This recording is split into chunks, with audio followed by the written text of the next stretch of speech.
Hello friends, आज का video best selling author Jeff Keller की बुक एटीट्यूड इज़ एवरीथिंग पर आधारित है। फ्रेंड्स, क्या आपको काम पर जाने का मन नहीं करता? क्या आप थके हुए, निराश और असहाय महसूस करते हैं? क्या आप जीवन में हार मान चुके हैं और अपने सपनों को छोड़ चुके हैं? तो आज का हमारा यह हिंदी बुक समरी वीडियो आपके लिए है। इस वीडियो में हम जानेंगे कि कैसे एक सफल और खुशहाल जीवन की शुरुआत आपके एटीट्यूड से होती है और आप कभी भी अपने एटीट्यूड को कंट्रोल कर सकते हैं और उसे बदल सकते हैं, चाहे आपका एटीट्यूड पॉजिटिव हो या निगेटिव। जेफ केलर की यह बुक आपको बताएगी आप कैसे अपनी सही एटीट्यूड के ज़रिए मनचाही सफलता पा सकते हैं और कैसे आप अपनी पर्सनल और प्रोफेशनल जीवन को बेहतर बना सकते हैं। तो फ्रेंड्स, इस वीडियो को अंत तक देखना मत भूलिएगा। तो चलिए शुरुआत करते हैं पहले चैप्टर से। फर्स्ट चैप्टर है the night that change my life. Author Jeff Keller 1980 में लॉ स्कूल से पास होने के बाद कई सालों तक वकालत का काम करते रहे, लेकिन अपने लॉ के करियर में उनको परेशानियां आ रही थी और वे अपने जीवन से बिल्कुल खुश नहीं थे। कोर्ट में चलने वाली लंबी प्रक्रिया और वकीलों की झूठी दलीलों के कारण वह अक्सर परेशान रहा करते थे। उन्हें ऐसा लग रहा था जैसे उनकी आत्मा मर चुकी है और वे कई सारे स्वास्थ्य संबंधी समस्याओं से भी गुजर रहे थे। एक दिन रात के 1 बजे यूं ही टीवी देख रहे थे, तभी चैनल बदलते वक्त उनकी नज़र एक प्रोग्राम पर पड़ी। इस प्रोग्राम का नाम था द मेंटल बैंक। यह घर पर ही किया जाने वाला एक कोर्स था जिसमें बताया गया था कि अपनी सोच और अपने बिलीफ को बदलकर हम अपने जीवन में सब कुछ हासिल कर सकते हैं। ऑथर जेफ केलर को यह प्रोग्राम बहुत आकर्षक लगा और उन्होंने कोर्स का ऑर्डर दे दिया। इस कोर्स को करने के बाद ऑथर का अपने जीवन को देखने का नज़रिया पूरी तरह से बदल गया। उनके अंदर जैसे एक नई ऊर्जा का संचार हो गया। उन्होंने नेपोलियन हिल, नॉर्मन विंसेंट और रॉबर्ट स्केलियर जैसे ऑथर की ढेरों बुक पढ़ी। इस नए नज़रिए का ऑथर के जीवन पर बहुत ही गहरा प्रभाव पड़ा। इन किताबों से प्रभावित होकर उन्होंने एटीट्यूड और मोटिवेशनल सिद्धांतों के ऊपर कई सालों तक रिसर्च किया और इन सिद्धांतों को अपने जीवन में उतारा। इसके बाद उन्होंने अपने लॉ के करियर को छोड़कर एक मोटिवेशनल स्पीकर बनने का फैसला किया और अपने जीवन में वह सब कुछ हासिल किया जो वह हमेशा से पाना चाहते थे। आपका एटीट्यूड एक मेंटल फिल्टर की तरह काम करता है जिसकी मदद से आप इस जीवन और दुनिया को अनुभव करते हैं। कुछ लोग पॉजिटिव नज़रिए से दुनिया को देखते हैं और वही कुछ लोग निगेटिव नज़रिए से दुनिया को देखते हैं। पॉजिटिव एटीट्यूड वाले लोग ऐसा सोचते हैं कि हाँ, मैं यह काम कर सकता हूँ। वही निगेटिव एटीट्यूड वाले लोग सोचते हैं कि नहीं, मैं ये काम नहीं कर सकता। मार्क और हेनरी नाम के 2 लोगों की कहानी के ज़रिए हमें पॉजिटिव और निगेटिव एटीट्यूड का एग्जाम्पल देते हैं। मार्क लंच टाइम में एक रेस्टोरेंट में जाता है और उसके कुछ मिनट बाद हेनरी भी उसी रेस्टोरेंट में जाता है। दोनों एक ही टेबल पर बैठते हैं। वेटर एक ही समय पर मार्क और हेनरी का ऑर्डर लेता है और एक ही साथ उन दोनों को खाना भी सर्व करता है। दोनों लोगों ने अपने खाने के लिए एक समान ही इंतज़ार किया, लेकिन मार्क ने अपना लंच बहुत एंजॉय किया और वह खुशी खुशी अपने काम पर लौट गया। वही हेनरी अपने निगेटिव एटीट्यूड के चलते खाना मिलने में देरी होने के कारण बहुत नाराज़ और परेशान था। हमारा एटीट्यूड एक खिड़की के जैसे होता है जो कि बचपन में बिल्कुल साफ होता है, लेकिन जैसे जैसे हम बड़े हो जाते हैं इस खिड़की पर धूल जमती जाती है। बचपन में हर बच्चे को लगता है कि वह कुछ भी कर सकता है, लेकिन जैसे जैसे वह बड़ा होता है लोगों की आलोचना, निराशा, सेल्फ डाउट और रिजेक्शन के कारण उसके मेंटल एटीट्यूड की खिड़की धीरे धीरे मैली हो जाती है।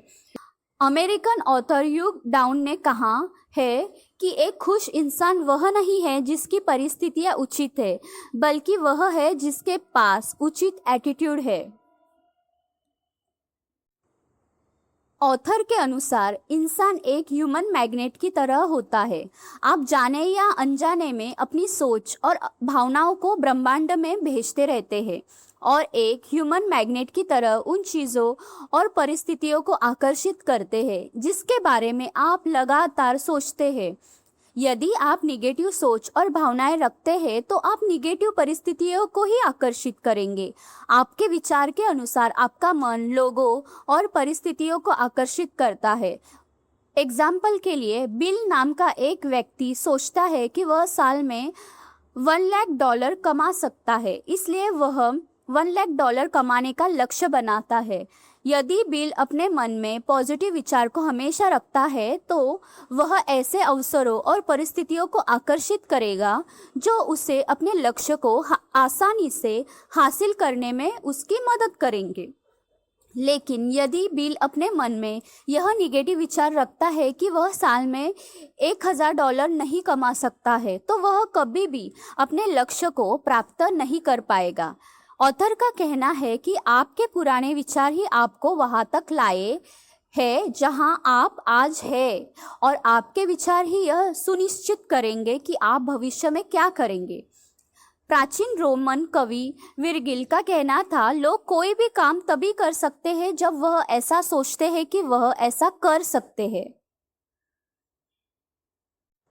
सिंगर सेलिन डियोन से जब एक इंटरव्यू में पूछा गया कि क्या उन्होंने कभी सोचा था कि वह एक फेमस सिंगर बनेगी और हज़ारों लोग उनका कॉन्सर्ट देखने आएंगे, सिंगर सेलिन डियोन ने कहा कि इसमें से कोई भी बात उन्हें आश्चर्यजनक नहीं लगती है, क्योंकि वह 5 वर्ष की उम्र से अपने मन में इस प्रकार के चित्र बना रही थी।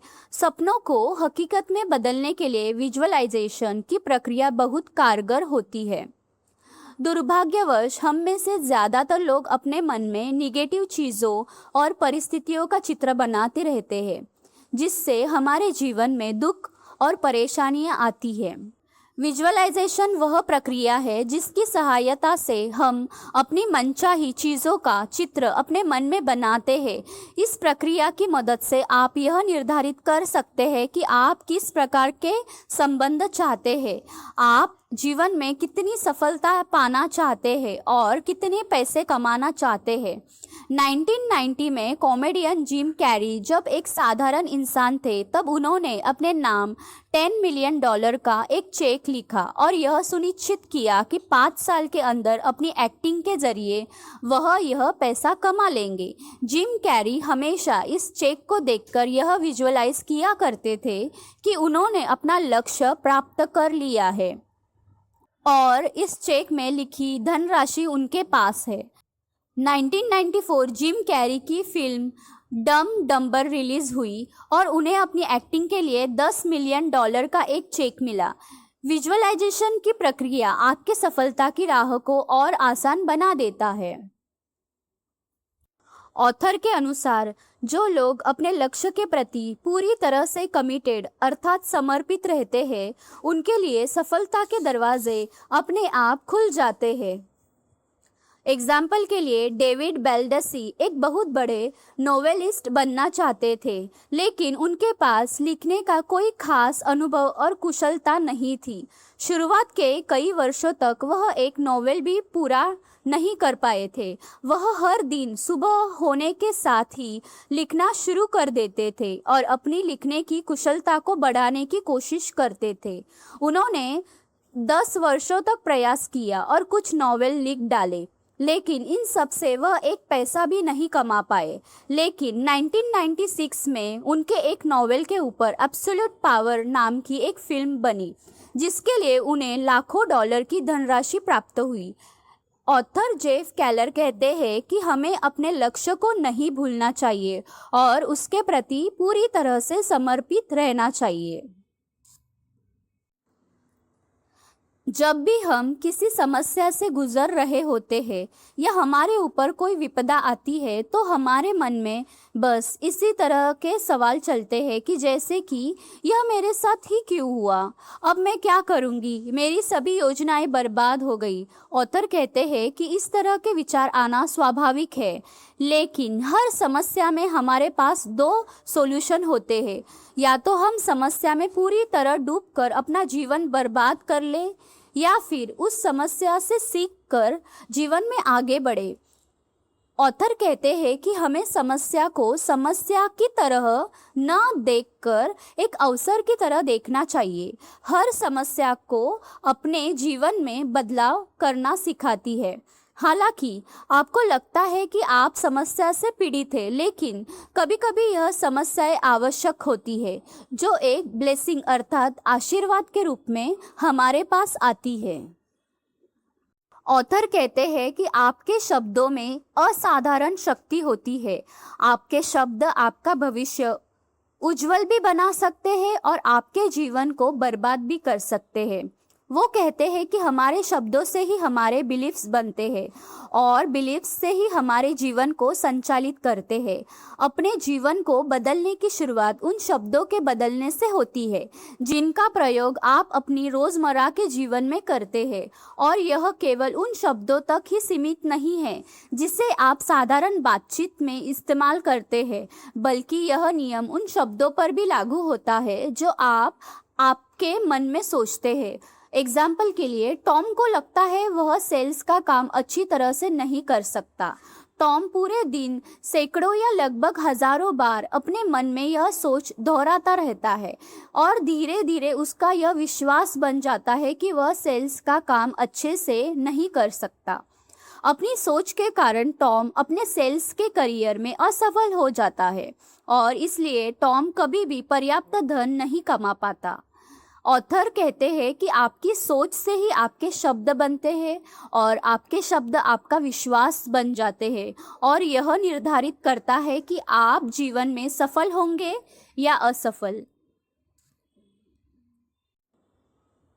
जेफ केलर कहते हैं कि यदि कोई आपसे पूछे कि आप कैसे हैं, तो इसके दो तरह के जवाब हो सकते हैं, पॉजिटिव या निगेटिव। आप इस सवाल का जवाब बस कुछ ही शब्दों में देते हैं, लेकिन उन शब्दों से आपके एटीट्यूड का पता चल जाता है। अगर आप यह कहते हैं कि आप अच्छे नहीं हैं या अच्छा महसूस नहीं कर रहे हैं, तो आपके अंदर और ज़्यादा निगेटिव ऊर्जा बढ़ जाती है और आपके आसपास के लोग भी निराश हो जाते हैं। वही अगर आप अच्छा ना होते हुए भी पूरी ऊर्जा के साथ जवाब देते हैं कि आप बहुत अच्छे हैं और आजकल बहुत अच्छा महसूस कर रहे हैं, तो आपके अंदर एक अद्भुत ऊर्जा आ जाती है और आपका आत्मविश्वास बढ़ जाता है। इसलिए जब भी आपसे कोई पूछे कि आप कैसे हैं, तो आप हमेशा कहें कि आप बहुत अच्छे हैं और बहुत अच्छा महसूस कर रहे हैं। शुरुआत में यह थोड़ा अटपटा लग सकता है, लेकिन यदि आप अपने जीवन पर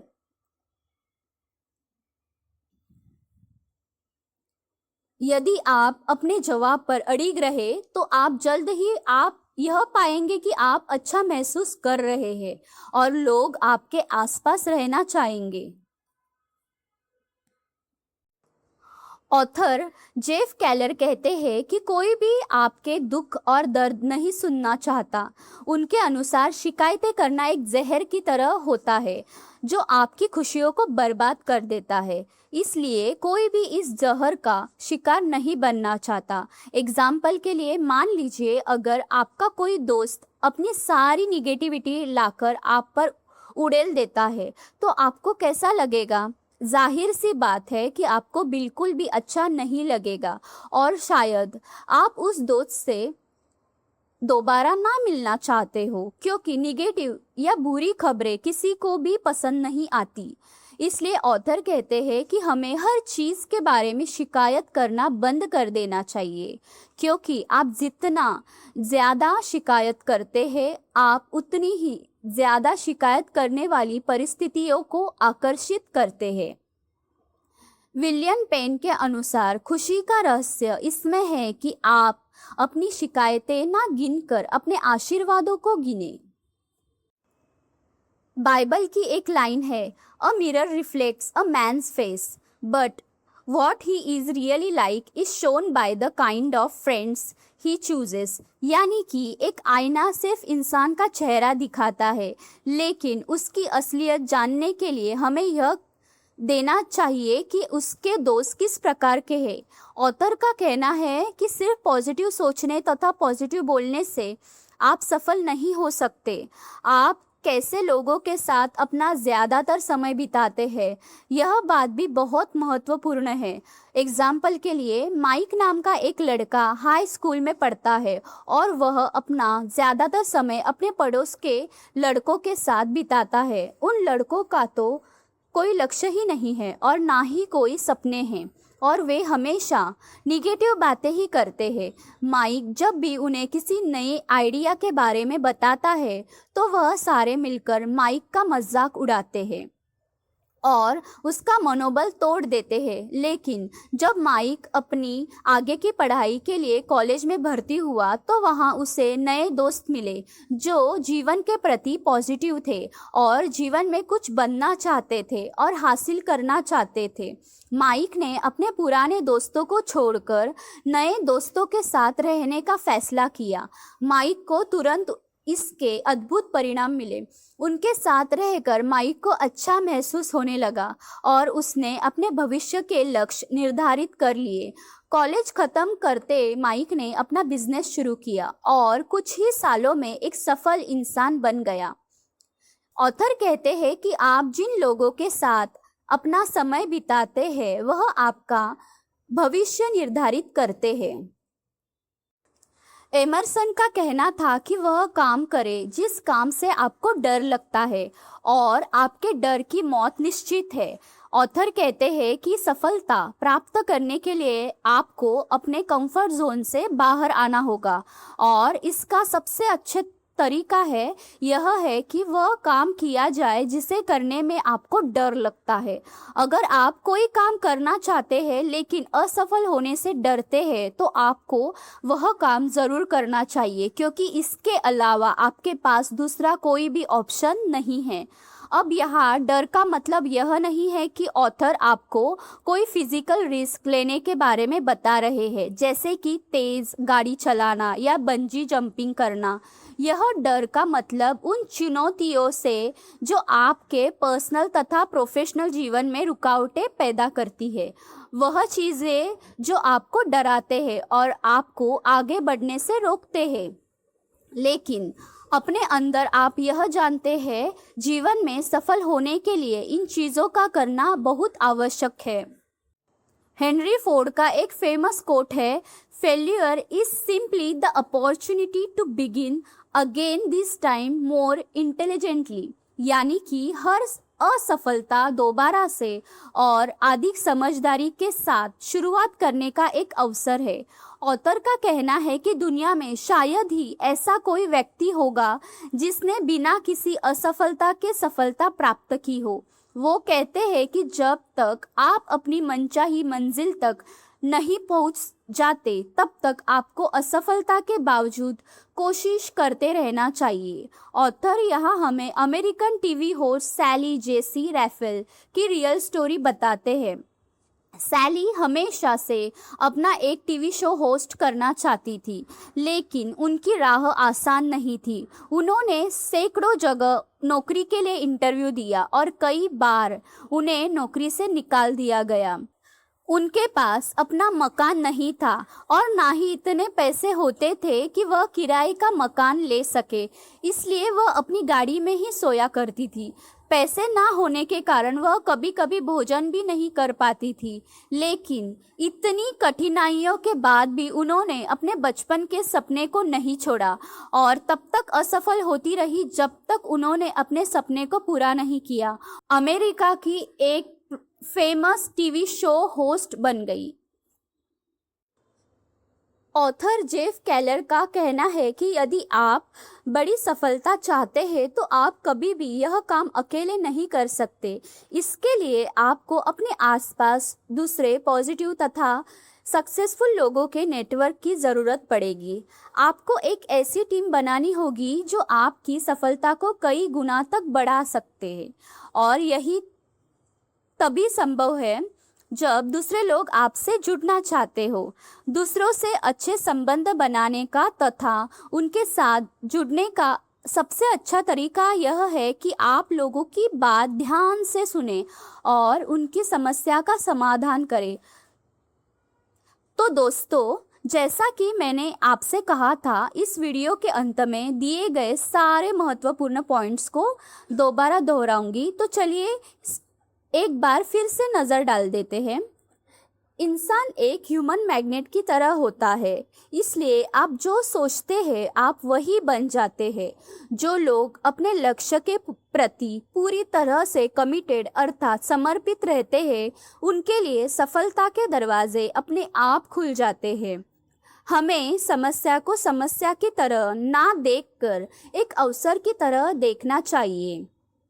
हर समस्या आपको अपने जीवन में बदलाव करना सिखाती है। आपके शब्दों में असाधारण शक्ति होती है। आपके शब्द आपका भविष्य उज्जवल बना सकती है और आपके जीवन को बर्बाद भी कर सकती है। सफलता प्राप्त करने के लिए आपको अपने कंफर्ट जोन से बाहर आना होगा और इसका सबसे अच्छा तरीका है कि वह काम किया जाए जिसे करने में आपको डर लगता है। यदि आप बड़ी सफलता चाहते हैं तो आप कभी भी यह काम अकेले नहीं कर सकते। इसके लिए आपको अपने आसपास दूसरे पॉजिटिव तथा सफल लोगों के नेटवर्क की ज़रूरत पड़ेगी। तो फ्रेंड्स, मुझे उम्मीद है कि आपको एटीट्यूड इज़ एवरीथिंग बुक पर बना यह वीडियो बहुत पसंद आया होगा। इस वीडियो को लाइक और शेयर करें और ऐसे ही इंटरेस्टिंग बुक समरीज और नॉलेज से भरे हुए वीडियोस देखने के लिए हमारे चैनल को ज़रूर सब्सक्राइब करें। मैं जल्द ही आपके लिए एक नया वीडियो लेकर ज़रूर आऊँगी। Thank you.